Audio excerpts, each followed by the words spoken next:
আসসালামু আলাইকুম বন্ধুরা, আমি আবারও তোমাদের সামনে এমন এক জায়গায় তোমাদের নিয়ে যাব যেখানে পানি আর পাহাড় দুই মিলে একাকার। বন্ধুরা দেখতে থাকো আমার এই আজকের সুনামগঞ্জের হাওর বাওর ভ্রমণের সম্পূর্ণ চিত্রটি। আমি আছি তোমাদের সাথে, তোমরাও যতক্ষণ শেষ না হবে ততক্ষণ আমার সাথেই থাকবে। ধন্যবাদ সবাইকে। অতএব শুরু করছি আজকের পর্ব, সুনামগঞ্জ হাওর বাওর টাঙ্গুয়ার হাওরের ভ্রমণ গল্প।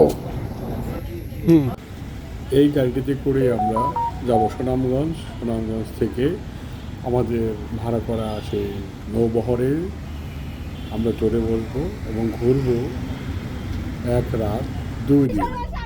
ওকে বন্ধুরা, শুরু হয়ে গেল আমাদের যাত্রা ঢাকার সংসদ ভবনের পাশ থেকে, রাজধানী স্কুলের সামনে থেকে। আমরা যারা যাচ্ছি তারা সবাই যার যার ছিটে বসে গেছে এবং কথাবার্তা আড্ডা চলছে। এভাবেই যাত্রা শুরু। যেতে যেতে অনেক দূর পার হয়ে গেল, সামান্য বৃষ্টিও হচ্ছে। আসলে টাঙ্গুয়ার হাওর সুনামগঞ্জ ভ্রমণ মানে পাহাড়, পানি, বৃষ্টি, মেঘ এগুলোরই খেলা। তো বন্ধুরা, আপনারা দেখতে থাকুন আমাদের এই ভ্রমণের গল্পটি।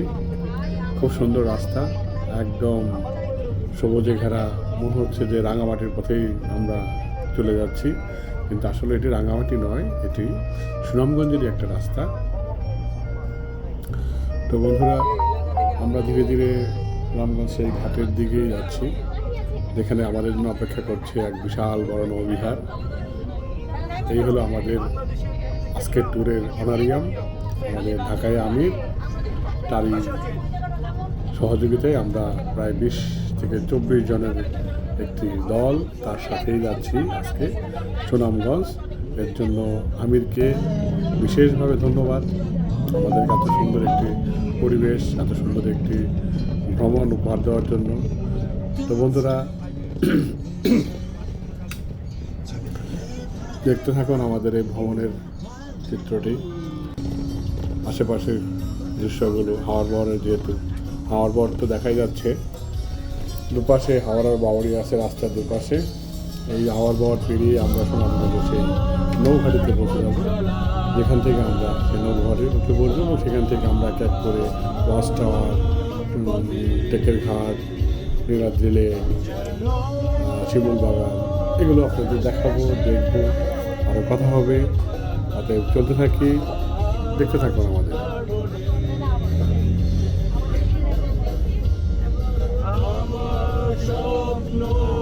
বন্ধুরা, চলে আসলাম সেই কাঙ্ক্ষিত ঘাটে। অনেক নৌকা দেখা যাচ্ছে নৌবহরে। আমরা আমাদের নৌকাটিকে খুঁজছি, কোনটাতে আমরা উঠবো। আমরা একটু পরে আপনাদের দেখাবো। আমাদের এক এক করে সবাই নেমে আসছে। আমাদের নৌকাটা এখানেই আছে। আমাদের যে নৌকা, সকালে নাস্তার আয়োজন চলছে। এই যে খিচুড়ি, আচার, বেগুন ভর্তা, ডিম আর সালাদ, 4টা করে আছে। বন্ধুরা সবাই আছে, এই তো বন্ধুরা সবাই আছে। গুড, মানসম্মত খাবার হতো বা খেয়ে টেস্ট করতে হবে। টেস্ট করে তোমাদেরকে আবার জানাইতেছি। সবাই মোটামুটি খাওয়ার আয়োজনে আছে, বসে গেছে। বন্ধুরা, সকালে খাবারের পর আমরা রওনা দিলাম সেই টাঙ্গুয়ার হাওরের দিকে। এই সুরমা নদীর উপর দিয়ে ধীরে ধীরে আমাদের নৌকা এগিয়ে যাচ্ছে। আশেপাশের মনোরম সেই দৃশ্য দেখতে দেখতে আমরা এগিয়ে যাচ্ছে। বন্ধুরা যে যে এখানে ইচ্ছে আরাম করে রিল্যাক্স করছে, কেউ শুয়ে আছে, কেউ দেখছে। আসলে নদীমাতৃক দেশ, তো নদীমাতৃক দেশে নদী, পানি, সবুজময়, এইটাই আসলে আমাদের আসল একটা দৃশ্য, যে দৃশ্য দেখে মুগ্ধ হওয়া ছাড়া আর কোনো উপায় নেই। বিশ্বের যেখান থেকে মানুষ আমাদের দেশে আসুক না কেন, এই যে দৃশ্যটি, নৌকা, মাঝি, পানি, আকাশ, সবুজ, এর চেয়ে ভালো আর দৃশ্য হতে পারে না। তো যাই হোক বন্ধুরা, আমরা যাচ্ছি আর আশেপাশের দৃশ্য অবলোকন করছি। আসলে মন ভরে যাচ্ছে। ওই যে দূরে পাহাড় দেখা যাচ্ছে, ওটাই হয়তো হিমালয়ের সেই পাহাড়। আমরা ধীরে ধীরে ওদিকেই যাব। মাঝখানে এক জায়গায় একটু গোসল টোসল করবে সবাই, আমিও হয়তো করব। তো আমরা সেই সুরমা নদীর পথ ধরেই এগিয়ে যাচ্ছি বন্ধুরা, ধীরে ধীরে। তো আপনারা দেখতে থাকুন, বেশি কথা না বলি, সবাই নীরবে একটু দেখি, সেটাই ভালো। আমাদের সামনে আরেকটি বোট, সেই বোটটিকেও আমরা দেখানোর চেষ্টা করতেছি। এর সামনে আরেকটি আছে, মোট 4টা বোট এখানে আছে। তো বন্ধুরা আমরা একসাথে চলছি, ওকে, দেখতে থাকি।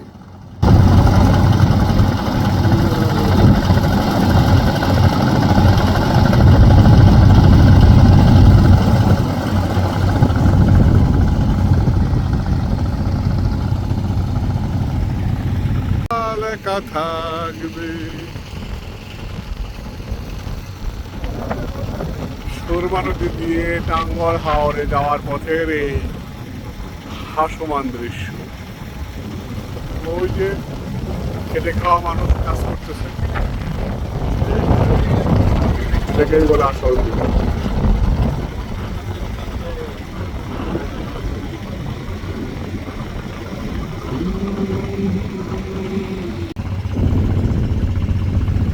যদি ভুল হয়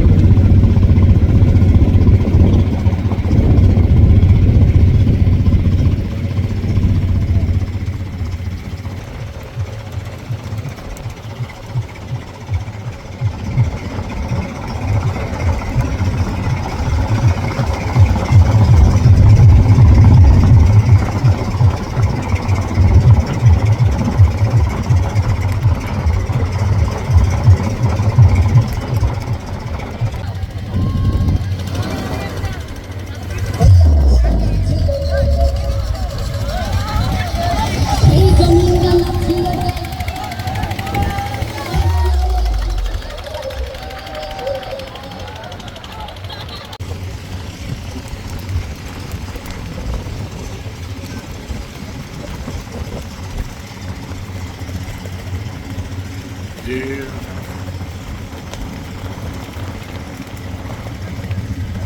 বন্ধুরা ভাবছিলাম কথা বলবো না, কিন্তু এই যে ছোট ছোট বাচ্চারা নদীতে সাঁতার কাটছে, যারা আসলে হাওড় পরে অঞ্চলে বসবাস করেন, তারা কিন্তু অনেক ছোটো থেকেই সাঁতারটা পারে। আমিও অল্প কিছু পারি, তবে তাদের এই দৃশ্য দেখে আমি একটু অবাক হচ্ছি। একটা গভীর একটা নদীর ভিতরে তারা এইভাবে সাঁতার কাটছে। বন্ধুরা দেখতে থাকুন আমাদের এই হাওড়ে চলমান রাস্তাটুকু।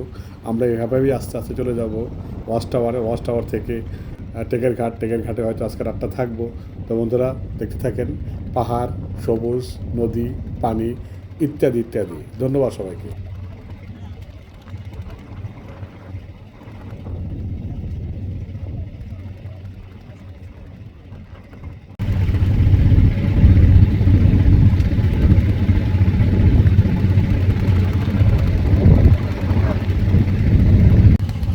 ওই তো দূরে মেঘালয়ের পাহাড়, চক্ষু মিলিয়া দেখিয়ে নাও আরেকটি বার, আর দেখা নাও হতে পারে। কি সুন্দর প্রকৃতি, সৃষ্টিকর্তার দান। প্রকৃতি কাউকে কখনো কিছু থেকে বঞ্চিত করে না, তাই বারবার প্রকৃতির কাছেই ফিরে যেতে হয়। এরই মাঝে বন্ধুরা কাছে ইনফরমেশন দিয়ে দিই, আমরা ঢাকা থেকে সুনামগঞ্জ এসেছি। সুনামগঞ্জ থেকে নৌকাতে ঘুরছি, 1 রাত 2 দিন ঘুরবো, 5 বেলা খাবার খাবো, চা নাস্তা ফ্রি, এভাবে চলবে। সেখানে আমাদের খরচ হয়েছিল 8,700 টাকার মতো টোটাল। তো বন্ধুরা আপনারা আসলে এভাবে নৌকার সাথে বা নৌকার মালিকদের সাথে বা বাসের সাথে সব যারা ট্যুর করে তাদের সাথে কথা বলে আপনারাও এই খরচের মধ্যেই এই 1টি রাত 2টা দিন এবং 5 বেলা খাবার, স্ন্যাক্স সহ, তার সাথে চা ফ্রি থাকবে সব সময়, আপনারা ঘুরে আসতে পারবেন। আমরা চলে আসছি অলরেডি ওয়াচ টাওয়ারের কাছাকাছি।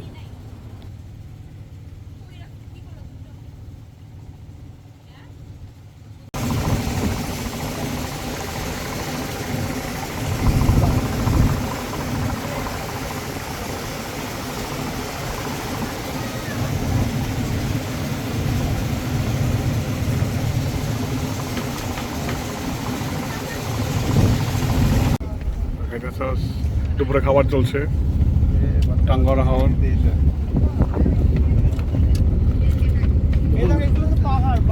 যখন ভিডিও করবো তখন দিচ্ছে খাবার দেখতে।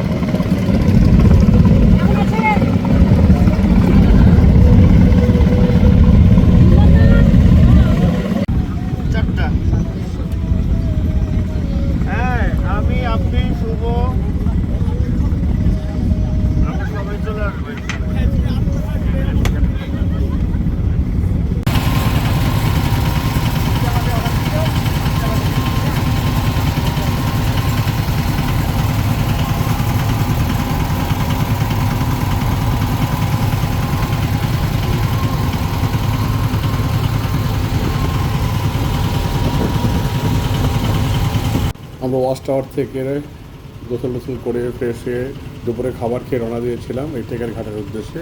ওইটাই টেকের ঘাট, যেটা দূরে দেখা যাচ্ছে। কিছু নৌকা থেমে আছে, আমরা ওইখানে আজকে স্টে করবো। এখান থেকে আমরা নীলাদ্রি লেক প্লাস একটা ঝর্ণা, এটা দেখবো। দেখার পরে আজকে রাতটা এখানে আমরা থাকবো বন্ধুরা। তো বন্ধুরা দেখতে থাকি। বন্ধুরা আমরা টেকের ঘাটে নেমে 120 টাকা সে অটো ভাড়া দিয়ে এই বিচটা বা এই ঝর্ণার পাড়ে আসছিলাম। এখান থেকে বর্ডার খুব কাছাকাছি, আমাদের বর্ডারের গার্ডদের দেখা যাচ্ছে। তো ওনারা কিছু সরিয়ে দিচ্ছে, যদিও এটা ইন্ডিয়া পার হয়ে যায় তাই। তো বন্ধু অনেক সুন্দর জায়গা। এখানে ঘোরাঘুরি শেষ করে আমরা নীলাদ্রি লেকের দিকে চলে যাব। আমরা চলে আসলাম নীলাদ্রি লেক। এইটাই সেই নীলাদ্রি লেক, অনেক গভীর এটা। এখানে গোসল করাটা খুব ডিফিকাল্ট, তারপরে অনেকে হয়তো করে, নৌকা দিয়ে ঘুরতে পারেন। চারপাশের পরিবেশ এই সন্ধ্যার সময় বিকেলবেলা খুবই সুন্দর। এত সুন্দর দৃশ্য পৃথিবীর আর কোথাও আছে কি না এটা বলার অপেক্ষা রাখে না। চারপাশে পরিবেশ, এই যে সেই কয়লা, যে কয়লার খনি এখানে আছে, সেই কয়লা দেখা যাচ্ছে। তো বন্ধুরা আপনারা আসলেও এভাবে ঘুরতে পারবেন। স্তূপ কয়লা দেখা যাচ্ছে। টেকের ঘাটের পাহাড়ের উপর থেকে পুরো দৃশ্যটা, ওই যে সেই হাওর, এটা টিলার মতো আছে, পাহাড়ের মতো। এই অনেক সুন্দর একটি দৃশ্য বন্ধুরা, আপনারা আসলে এখানে আপনাদের মন ভরে যাবে। তো ওকে বন্ধুরা, কথা না শুনে দেখতে থাকি।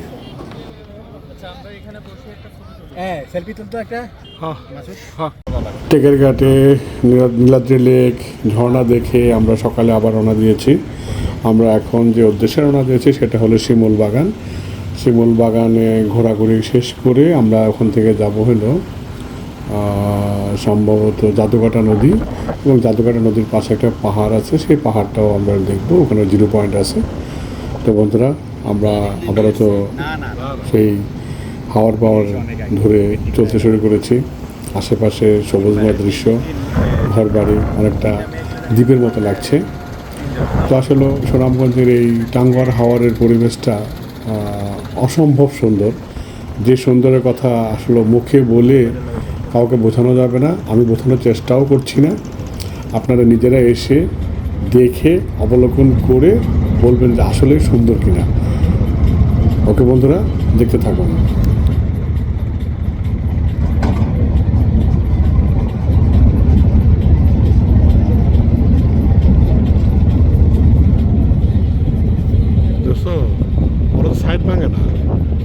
চলে আসলাম শিমুল বাগানের ঘাটে।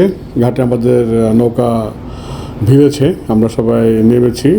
এটাই সেই ঘাট শিমুল বাগানের, এবং ওই যে সামনে যে গাছগুলো দেখা যাচ্ছে বাম পাশে, ওগুলোই হলো শিমুল বাগান।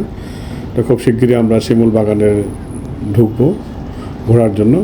তো বন্ধুরা চলুন আমরা আস্তে আস্তে শিমুল বাগানের দিকেই এগিয়ে যাই। ওই যে আমার 3 বন্ধু সামনে এগিয়ে যাচ্ছে, সামনে যে সবুজ যে দেখা যাচ্ছে এটাই শিমুল বাগান, এবং আমরা এখন শিমুল বাগানের ভিতরে ঢুকেই পড়েছি। এই শিমুল বাগানটা একজন করেছেন, এবং এখানে 50 টাকার টিকিট কেটে ঢুকতে হয়। আর এটা এখন এরকম সবুজ দেখা যায়, একদম চিরসবুজ। এবং এখানে গেলে একটা জিনিস খেয়াল করবেন, দেখবেন প্রত্যেকটা গাছ এক একটা সারি করে আছে। যেদিক থেকে তাকাবেন না কেন বন্ধুরা, আপনারা সারি দেখতে পারবেন, গাছ কিন্তু এলোমেলো নেই। আপনি যেদিক থেকে গাছকে অ্যাঙ্গেল করে তাকিয়ে দেখবেন যে গাছগুলো একটা সারিতে আছেন, এবং খুব সুন্দর একটা কারুকার্য করে এই গাছগুলোকে এখানে রোপণ করা হয়েছে। আর এখন শুধু সবুজ, কোন একটা সময় আসলে অবশ্য লাল দেখা যায়। তো বন্ধুরা, শিমুল বাগান সম্বন্ধে যেটুকু বললাম, আপনারা আসবেন, দেখবেন, ঘুরবেন। চলতে থাকুক আমার এই ভিডিও, দেখতে থাকুন আপনারা সবাই।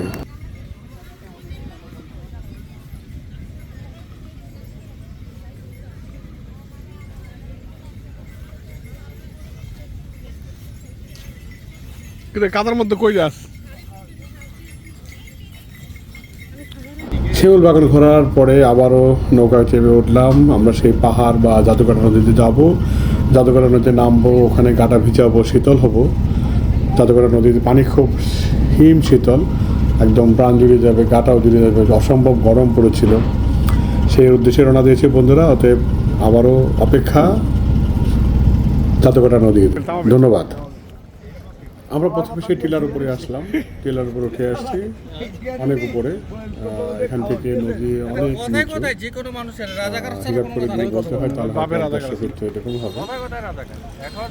আমরা টিলার উপরে সবাই ঘোরাঘুরি করছে, টিলার উপরটা সবুজ, এখানে কিছু দোকানপাট আছে, ঘোরা আছে, ঘুরে বেড়াতে পারবেন।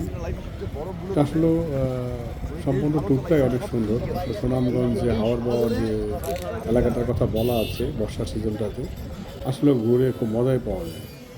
এরকম ঘোড়া দিয়ে ছুটে বেড়াতে পারবেন, অসম্ভব সুন্দর লাগবে যে ছুটবেন। তো বন্ধুরা, এরপরে আমরা গা শীতল করার জন্য সামনে ছুটে যাব। তো ওকে, ফাইন, দেখতে থাকি।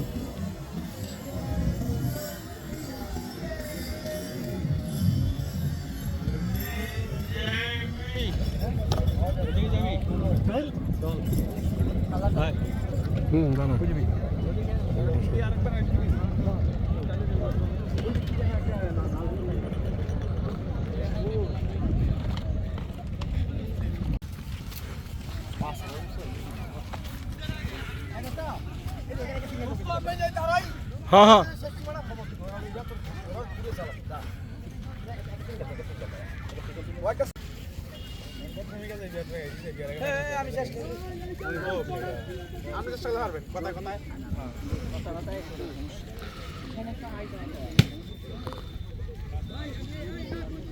ও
সব কিছু শেষে ঘোরাঘুরি করতে করতে আমরা আবারও সেই যে ঘাট থেকে যাত্রা শুরু করেছিলাম সেই ঘাটেই ফিরে আসলাম। তো আজকের মতো হয়তো আমাদের টাঙ্গুয়ার হাওরের এই ভ্রমণ এখানেই শেষ। তো বন্ধুরা, আবারও দেখা হবে কোনো নতুন কোনো জায়গা, নতুন কোনো স্থান বা নতুন কোনো দর্শনীয় স্থানে। আমি আবারও আপনার সামনে আসব কোনো সুন্দর প্রকৃতি, কোনো সুন্দর দৃশ্য নিয়ে। এই পর্যন্ত সবাই ভালো থাকবেন, সুস্থ থাকবেন। নীল আকাশ চারিপাশ। আসসালামু আলাইকুম বন্ধুরা। হাওড় ভ্রমণ শেষেও সামান্য একটু রয়ে গেছে, হাসান রাজার বাড়ি আছে এখানে।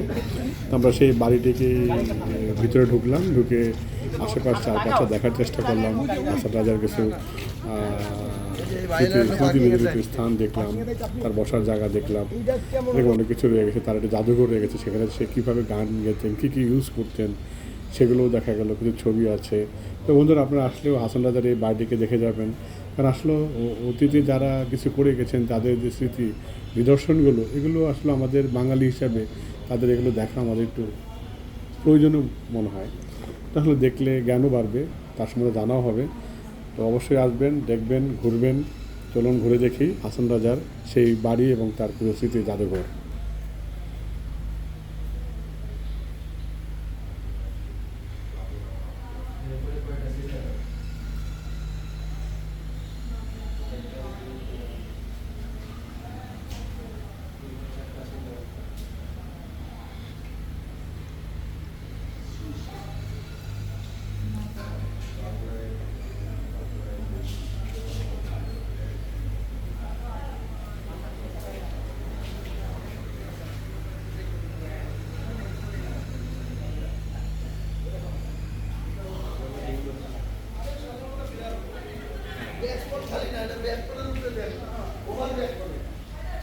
বজরা বসাইতো বেগুন রাজার একই একই দশা।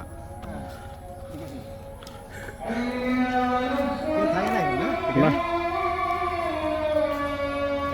এটাতে কত বড় বাড়ি।